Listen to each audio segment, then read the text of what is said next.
What were you thinking when we went to jail together? I couldn't believe, like, I'm sitting there like, I'm a child, like, they should let you go because I'm here. Right. So, Just taking you home from school. Okay, so hello. My name is Meredith Walker. That is my birth name. I currently go by my legal name, which is my ancestral name, which is Umi Okoli.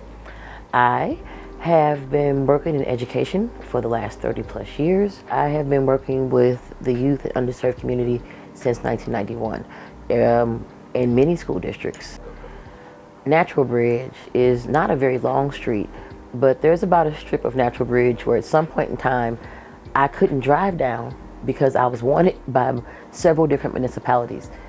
Even though I worked in the Normandy School District, that was one of my assigned sites at the time. When you turn down Natural Bridge right at Goodfellow, between there and about Natural Bridge and 170, the street changes municipalities several times. Now you have to keep in mind, for each municipality, they have their own judge, their own courts, their own police officers, their own set of municipal codes, etc., for what's going on. So you would hit like Upland Parks, Upland Village, Velda Village, Velda Hills, Normandy, Pine Line, Breckenridge Hills. I should be right past Lucas and Hunt now. That puts us at Belnor, then Bell Ridge, and then right when you get to 170, it's going to change to like something before Edmond. But you can look it up on the map, on like one of the city code maps. It changes way too many times, and there is so many times. Why do you need that many small little podunk municipalities in one small area? It's because each one was doing its own. It's like one of these kids is doing their own thing. All of them were doing their own thing. If you got stopped right here for a busted taillight, you couldn't make it down the rest of the street before somebody else might catch you for the same busted taillight. You were never given the opportunity with most of the municipalities to fix the problem. It was their opportunity to make money off of your problem. It was the same types of ticketing about your car. It was always about the car. It's like the game was, if you had a substandard car, it was an older model car, if it looked like it, if you couldn't afford to fix your windshield wiper, then maybe you couldn't afford to do some other things. So cars that were older models or that seemed like they may have had, they may have been imperfect in some kind of way, got checked more often in certain municipalities. They got pulled over more often.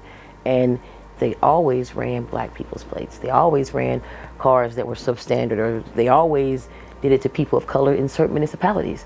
So it was a game of chance and numbers that you pull them over, you found out what they had going on, you run their name through the system, you give them a ticket or two, then they don't show up for the ticket or two, then they start the process of needing to go to court and not showing up and warrants being issued, and you would get shook down more often going down Natural Bridge than in any other street in St. Louis. Expired tags are the new pullover. Expired tags, now they're checking your expired tags when you get ready to go into the park on a Sunday and relax. If you have expired tags, you can't go in the park on Sunday to relax. St. Charles, St. Peter's, they had a whole story. If you see any expired tags out here, give us a call. How is keeping your neighborhood safe if you're asking the citizens to call in anytime they see an expired tag? No, you're asking them to participate in over-policing.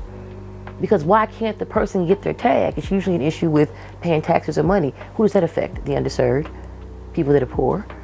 So why did the St. Peter's and St. Charles this year, or late last year, need to enforce that rule about expired tags? Why is it the expired tag is the new reason to get pulled over? Because it is.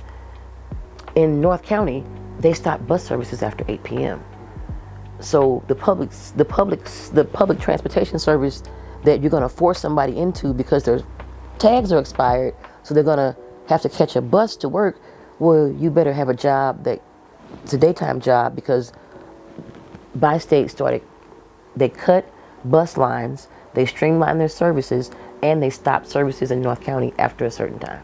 So how are you going to get home when you were working on Olive and 270, you're working at a little Pickleman's sandwich shop, and you're trying to close to make extra money? How you getting home? Well, now you got to catch a lift. So I think those are things that all impact the community greatly, that were systematically done. You tell people, use our public transit service system, but before 8 o'clock, things like that. And there wasn't a way out. There wasn't a way out. So when I got to the point, at some point in time, when I was wanted in 11 different municipalities across St. Louis, it became because I had to go to work. I was driving in certain places. I would try to drive around those places. I was still getting targeted because the game then was, if it's a person that's black, you pull them over, you run their license through the system, you check their car for anything you can give them a ticket for. If they have any warrants, you just take them into jail. Okay, I'm now facing a disconnect bill for a higher electric bill because we had an extremely hot summer.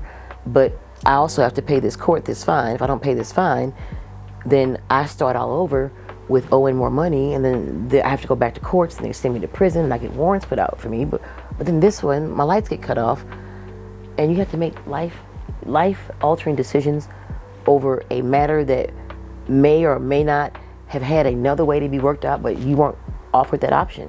What if I didn't have the resources? Because eventually I didn't.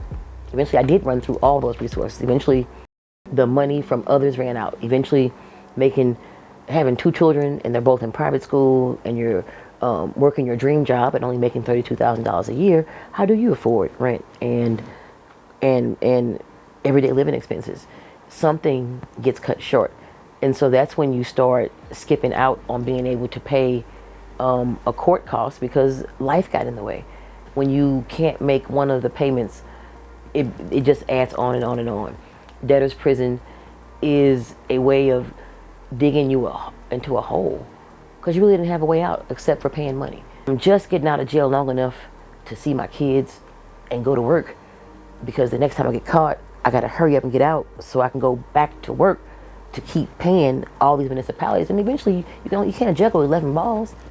You're going to start dropping 1 or then 2, and then I'll pay them next week. Okay, shoot, they're both due on the 3rd. This court case is at 6. This court case is at 6. I'm going to skip this one because I got money for it just became impossible to manage as an individual. You had to get legal help. There was no community service. Like the people that were more affluent, who were going to jail for DUIs, they could check in to jail on Fridays and check out on Sunday night so they can go to work. Well, what kind of system was that? And why wasn't it offered to other people who had legal obligations to have to go to work? Why was it only offered to DUIs? Why wasn't that type of system for working things out offered to alleviate the jail system that was overrun with people that were there for tickets, that were there for misdemeanors, that were there for missing a payment on the payment plan? It was no options. It was either pay us our money or sit in jail. I was almost an impossible client to help. Some people did what they could, but it was never solving the problem. It was just putting me on payment plan after payment plan after payment plan after payment plan, under which, if you added it up versus looking at how much money I was bringing in a year, I was never gonna ever get out of the rut. It was a ticking time bomb, and that's what led up to the Mike Brown incident being so explosive in St. Louis, because we were a ticking time bomb waiting to happen. We were a collective set of voices that were tired of not being heard. We were not just me and my case. There were so many me's that were quiet that I had to be the me that wasn't. Don't count your voice out. And that's what debtor's prison was almost about.